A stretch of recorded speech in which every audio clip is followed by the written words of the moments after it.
실록 편찬을 위해서 특별히 관청을 하나 설치를 합니다. 당대의 역사를 정리해서 가지고 있다가 승정원 일기나 아니면 다른 중요한 관청의 기록들을 모아서 실록을 편찬을 하게 됩니다. 거기서 중요한 내용들을 발췌를 해서 초고를 작성하고 원고를 완성을 합니다. 금속활자로 인쇄를 합니다. 그리고 인쇄를 하고 나면 공개하지 않는 자료로 가지기 위해서 그 실록에 초고가 됐던 자료들을 다 없애는 과정을 거치고요. 정태제라는 분의 무덤을 이장하는 과정에서 화초가 공개가 된 적이 있습니다. 이제 인조실록과 비교를 해보니까 5건 정도가 인조실록에 실려 있다는 것을 우리가 확인할 수 있었습니다.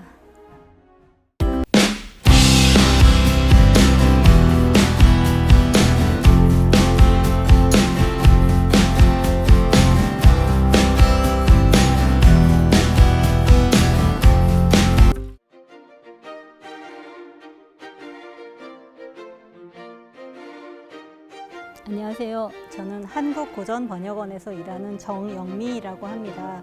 오늘 저는 그 역사문헌으로 만나는 조선이라는 제목으로 조선시대에 만들어진 역사문헌에 대해서 설명드리고 지식인 미래를 세우다라는 강의와 제가 오늘 드릴 말씀이 어떻게 연관이 될 수 있을까 생각해 보았는데요.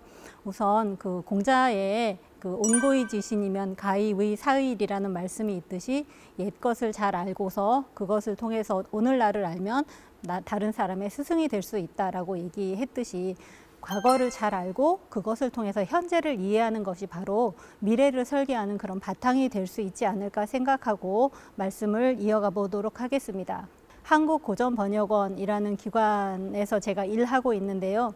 매우 생소하실 것 같아서 제가 일하는 한국고전번역원에 대해서 간략하게 소개를 드리고자 합니다. 기관 명칭에서 알 수 있듯이 한국고전번역원이고요. 한국의 고전을 번역하는 공공기관입니다. 저희는 이제 교육부 소속의 공공기관으로 2007년에 한국고전번역원으로 출범을 했는데 2007년에 이제 없던 기관이 새로 생긴 것은 아니고요. 저희가 1965년에 민족문화추진회라는 민간 단체에서 출발을 했습니다. 그 한국이 이제 일제강점기에서 그 독립을 한 뒤에 우리 전통 문화가 사라지는 것을 안타깝게 생각한 학계와 문화계의 원로들이 민족문화추진회라는 단체를 결성을 해서 우리 고전을 정리하고 번역하는 일을 시작을 했습니다. 그래서 저희는 지금 이제 고전의 정리 그리고 번역과 연구를 주로 하고 있고요. 또 이 고전의 정리와 번역, 연구를 할 후속 세대를 양성하기 위해서 그 교육기관도 가지고 있어서 한국고전번역교육원이라는 그 교육기관에서도 교육을 진행하고 있습니다. 지금까지 한 2,500책 정도의 번역 성과물을 가지고 있고 또 이제 저희가 그동안 그 일한 성과는 그 출판물 또는 저희 한국고전번역원 홈페이지를 통해서 만나보실 수 있습니다. 많은 분들이 이제 궁금해 하시는 게 그러면 어떻게 지금 저 같은 사람이 이제 번역자의 길을 걷게 됐는지 궁금해 하시는 분들이 많아서 제가 간략히 소개를 드리려고 합니다. 이제 저희 연구원들은 주로 이제 대학에서 국문학, 그다음에 한문학, 중문학, 역사학, 철학 이런 이제 인문학 분야를 공부를 하다가 이제 한문에 관심이 생겨서 이제 이쪽 공부를 좀 더 깊게 한 사람들이 모여서 공부를 하고 있고요. 보통 이제 대학에서 배우는 과정만으로는 조금 부족해서 저희 그 번역원에 부설되어 있는 한문고전교육원에 와서 한문 공부를 좀 더 하고 나서 그다음에 이제 번역자의 자격을 갖춘 다음에 일을 하게 됩니다.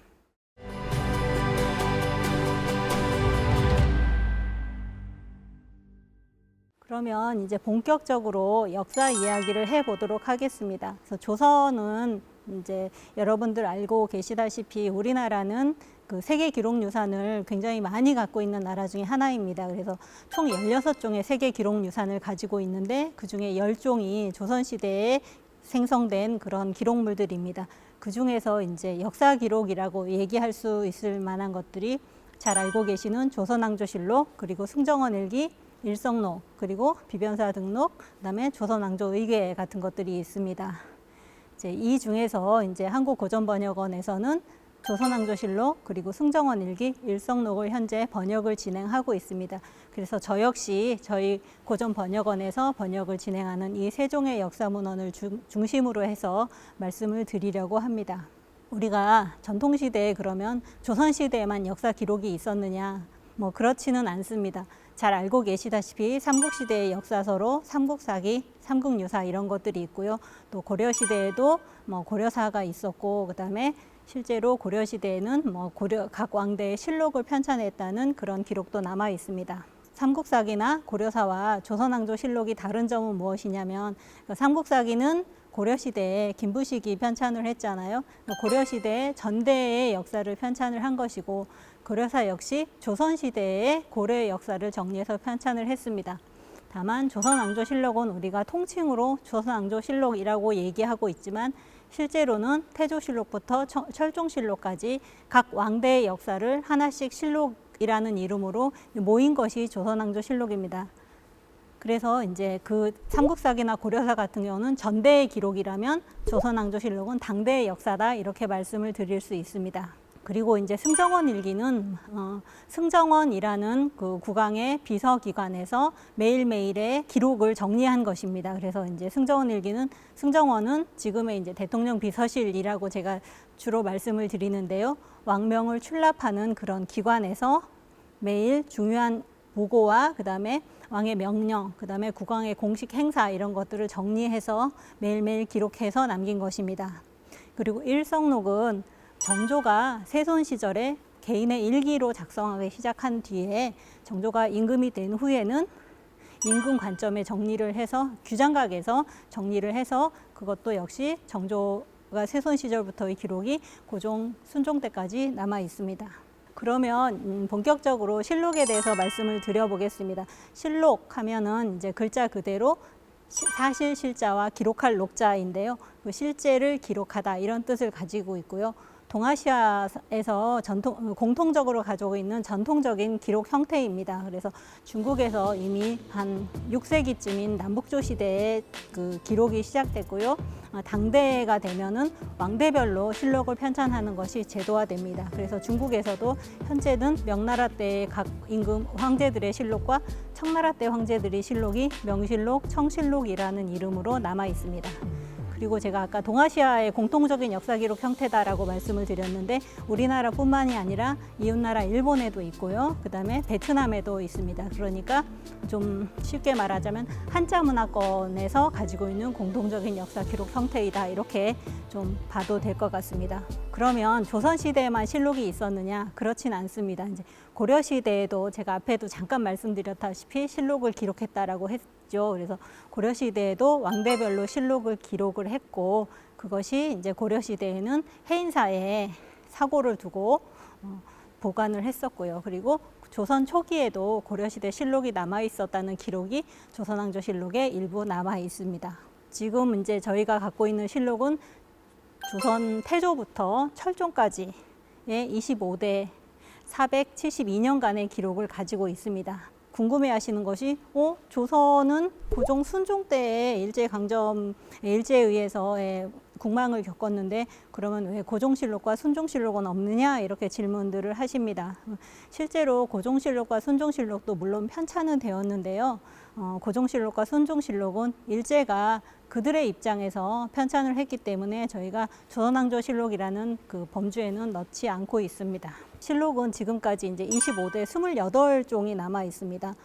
임금은 25명인데 왜 28종이죠? 이렇게 이제 또 궁금해 하실 수 있습니다. 선조실록을 편찬한 그 집권 세력과 그 뒤에 집권 세력의 정치적 입장이 달라짐에 따라서 선조 수정실록이라는 것을 인조대에 만들었고요. 그다음에 현종 역시 그런 이유에 의해서 현종 개수실록이 만들어졌고, 또 경종 역시 경종 수정실록이라는 것이 만들어졌습니다. 그래서 25왕대의 실록과 그다음에 3개의 수정 개수실록이 보태져서 28종의 실록이 남아 있습니다. 특이한 것이 이제 실록이라는 그 28종 안에 보면 일기라는 이름이 붙은 책들도 있습니다. 뭐 들어보셨겠지만 연산군 일기, 광해군 일기가 그것들인데요. 이 연산군이나 광해군은 이제 왕이 되었다가 반정에 의해서 쫓겨난 왕이기 때문에 군으로 강등이 되었죠. 그래서 그들의 일기, 그들의 실록은 실록이라는 이름을 갖지 못하고 일기라는 이름을 갖게 되었습니다. 보통 이제 실록에서는 임금을 상이라고 지칭하는 데 비해서 광해군 일기와 연산군 일기에서는 왕이라고 지칭을 했죠. 그렇지만 이제 뭐 그 표제가 다르다 뿐이지 실제로 담고 있는 내용이나 체제는 다른 실록들과는 크게 다르지 않습니다.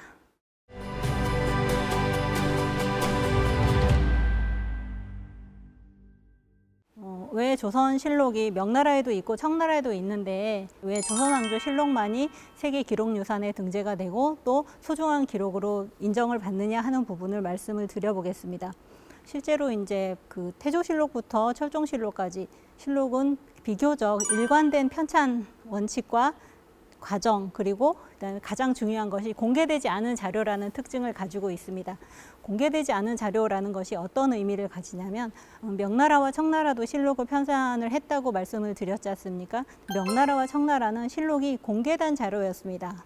실록이 해당 왕과 그 집권자들에 대한 주로 정치적 기록이 주라고 보면은 이제 당대의 기록이 그죠? 관련된 사람들이 살아있는 상황에서 당사자들의 입장에 의해서 고치고 그다음에 그럴 수 있기 때문에 공개가 되면 이미 그 기록의 객관성이나 이런 것들을 유지하기 어렵기 때문에 조선은 아주 중요하게 그 비밀 유지, 공개되지 않는 것들을 아주 중요하게 생각을 해서 그것들을 끝까지 가져갔고 그렇게 해서 조선왕조실록이 조선에 대한 아주 상세한 기록이면서도 객관적인 기록이다 이런 평가를 받고 있습니다.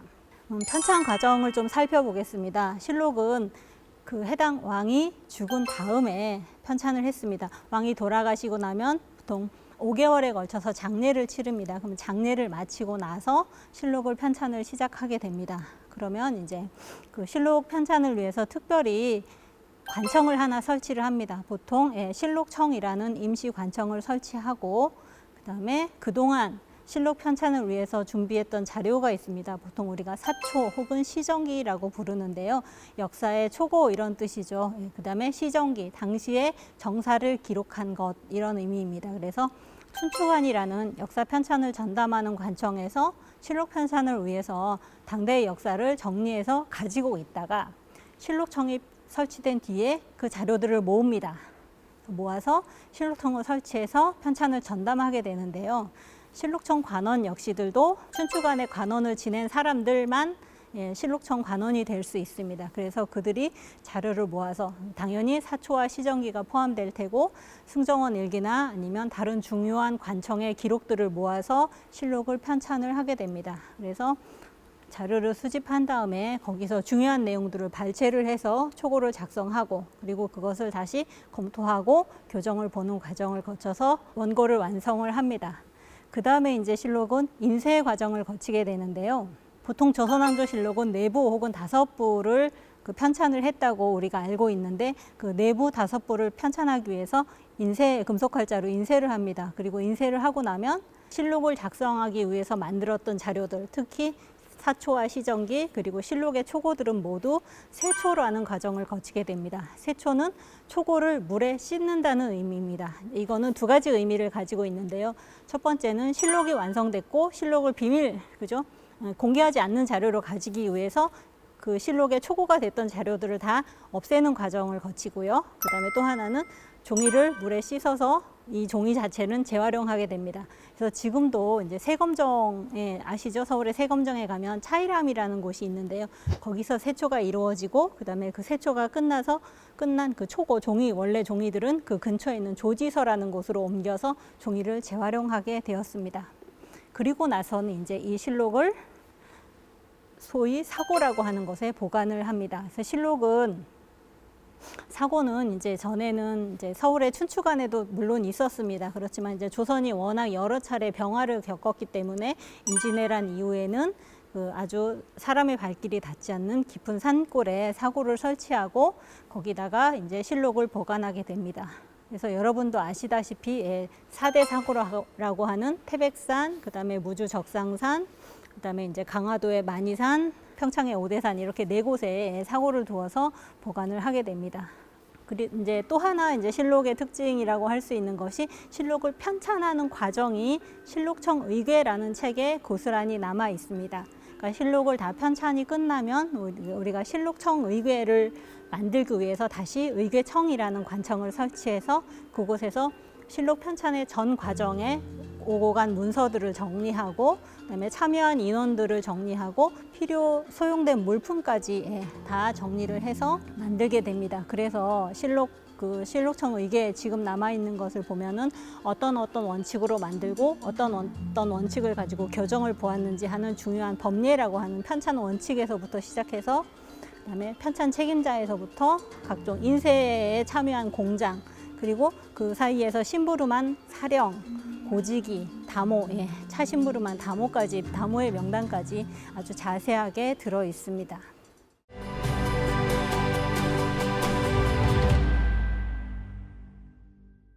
실록은 그 사관이라는 주체들이 초고를 만들고 또 실록 편찬 과정에도 참여를 하는데요. 그러면 이제 사관은 어떤 존재였는지 잠깐 살펴보겠습니다. 실제로 이제 사관은 춘추관의 관원인데요. 왕이 신하를 만나는 자리에 모두 참석을 해서 필기 도구를 가지고 북과 그다음에 노트라고 하죠. 노트라고 할 만한 그런 공책을 가지고 참석해서 중요한 일들을 기록을 했다가 그것을 정리해서 시정기로 남기는 역할을 합니다. 그래서 왕들도 이제 사관을 두려워해서 태종 같은 경우에는 이제 직접 말을 타고 노루 사냥을 하다가 말이 엎어지는 바람에 말에서 떨어졌습니다. 본인은 다치지는 않았는데 바로 이제 옆에 있는 사람들 보고서 사관이 이 일을 모르게 해라 이렇게 지시를 할 정도로 사관이란 존재는 왕에게 좀 껄끄러운 존재였습니다. 당연히 그 국정의 득실을 기록하고 그다음에 그것을 공개하지 않는 자료로 비밀리에 기록을 해서 왕들도 보지 못하니까 왕의 잘못이나 국정에 대한 비판 같은 것을 가감 없이 쓸 수 있게 그렇게 됐기 때문에 그렇습니다. 그리고 이제 실제로 아까 이제 국왕이 돌아가신 후에 이제 실록청을 설치해서 사초를 모아서 편찬을 한다고 했지 않습니까? 실제로 이제 사초가 얼마나 중요한 존재였냐면 조선 초기에는 사관들이 사초를 작성해서 자기 집에 보관하게 했습니다. 그래서 이제 실록청을 설치하면 사초를 이제 모으는데 그 모으는 과정에서 양녕대군의 장인이었습니다. 태종실록을 편찬하려고 하는데 양녕대군의 장인이 예전에 사관이었을 때 작성한 사초가 집에 불이 나서 불탔습니다. 바칠 수 없는 상황이 되었겠죠. 그러니까 양녕대군이 사람을 통해서 세종에게 요청을 합니다. 실제로 이제 자기 장인인 김한노가의 집에 불이 나서 사초를 바칠 수 없게 됐는데 이제 사초를 바칠 수 없으면 그때 당시에 벌이 무엇이었냐면 백은 20냥을 벌금으로 내고 그다음에 자손을 금고하는 것이 벌이었습니다. 금고라는 것은 관직에 나가지 못하게 하는 것입니다. 그러니까 본인이 양반인데 본인의 죄로 인해서 자기 자식들이 앞으로 관직에 나갈 수 없다? 굉장히 큰 벌이잖아요. 그래서 그 벌을 면제해달라고 요청을 하는데 세종이 거부합니다. 태종과 사돈 관계였고 그다음에 세종이 자기 형님의 처가인데도 불구하고 그런 청을 들어주지 않을 만큼 그만큼 엄격하게 관리를 했습니다. 다만 이제 이렇듯이 이제 화재나 분실 아니면 또 저 지방에 사관을 지낸 사람이 지방에 가 있어서 사초를 모으는데 시간이 많이 걸리고 했기 때문에 이후에는 이제 사초를 작성해서 춘추관에 이제 보관하게 하고 집에 보관하는 것은 이제 그만두게 됩니다. 실제로 그리고 이제 이 사초는 아까 말씀드린다시피 실록청을 설치해서 실록을 편찬하고 나면 모두 세초해서 남아있지 않게 되는데 더러더러 남아있는 사례가 있습니다. 그래서 이제 그 1987년에 지금부터 꽤 오래되긴 했는데요. 정태제라는 분의 무덤을 이장하는 과정에서 정태제 무덤에 부장된 사초가 공개가 된 적이 있습니다. 정태제는 이제 인조 때 사관을 지낸 분이고 한 5개월치 정도의 사초가 남아 있는데 나중에 이제 인조실록과 비교를 해보니까 이분이 기록한 사초 중에 5건 정도가 인조실록에 실려 있다는 것을 우리가 확인할 수 있었습니다.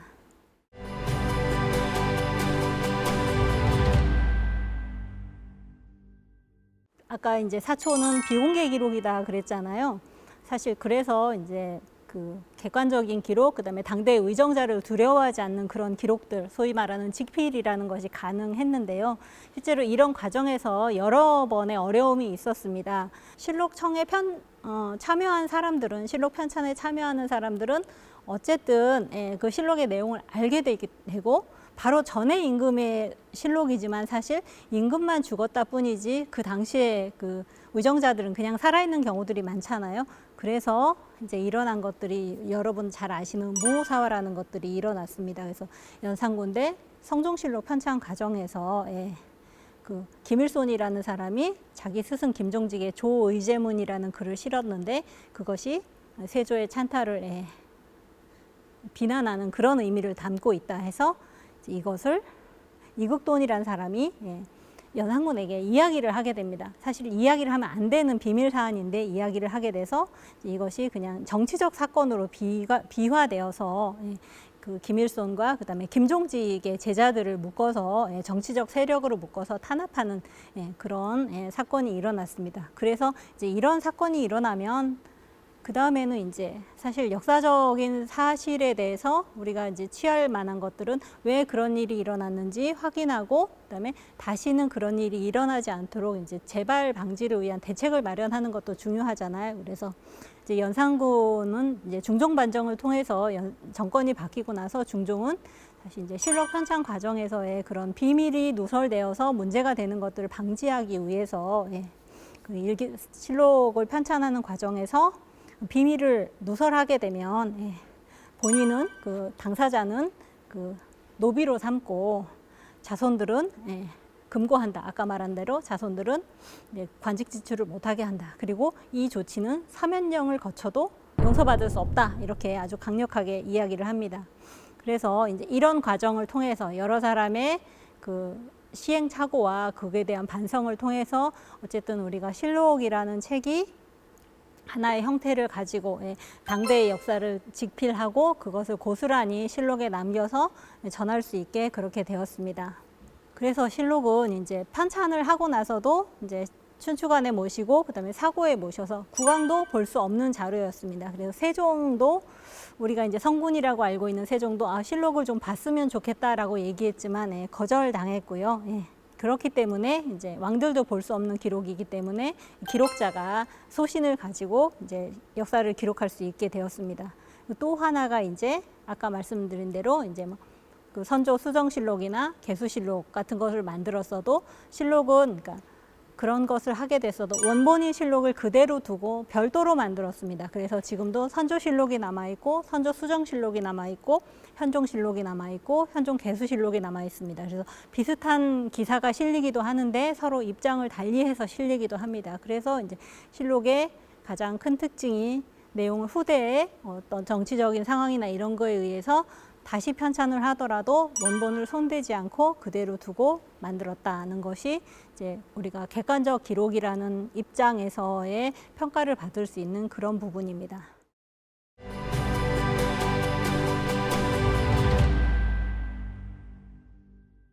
실제로 그러면 국왕도 볼 수 없는 자료를 무엇 때문에 이렇게 힘들게 만들었느냐라는 의문이 생깁니다. 실제로 이제 실록은 당대에도 중요한 국정의 참고 자료로 활용이 되었습니다.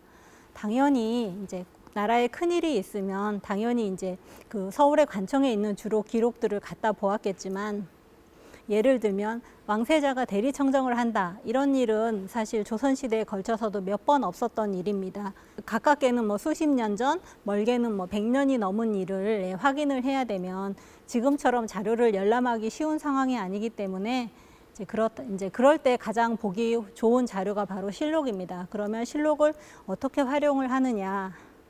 만약에 이제 춘추관에 실록이 있다면 좋겠지만 그렇지 못하고 지방사고에 실록이 있다 그러면 이제 사관을 지방사고로 보냅니다. 그러니까 실록은 사고에 보관한 이후에도 볼 수 있는 사람은 사관에 한정되었습니다. 사관이나 아니면 이제 춘추관의 관원을 보내서 반드시 이제 확인을 하게 합니다. 여전히 그 비밀을 누설하지 않겠다는 그런 의지가 담긴 조치인데요. 그래서 사관을 파견해서 해당 부분의 실록을 찾아서 내용을 베껴 갖고 오게 합니다. 그것을 보고서 예전에 세자가 대리청정할 땐 이런 절차를 가지고 했구나라고 참고를 할 수 있게 되는 거죠. 실제로 제가 이제 아까 고려사를 조선시대에 고려시대의 실록을 참고해서 편찬을 했다라고 말씀드렸다시피 실록을 편찬한 가장 중요한 이제 목적이 그겁니다. 후대의 사람들이 당대의 역사를 정확하게 기록할 수 있게 하는 것. 다시 말하면 조선을 이은 어떤 나라가 조선시대의 역사를 정확하게 편찬할 수 있는 자료를 남겨준다. 이게 조선왕조실록의 편찬 목적이었습니다.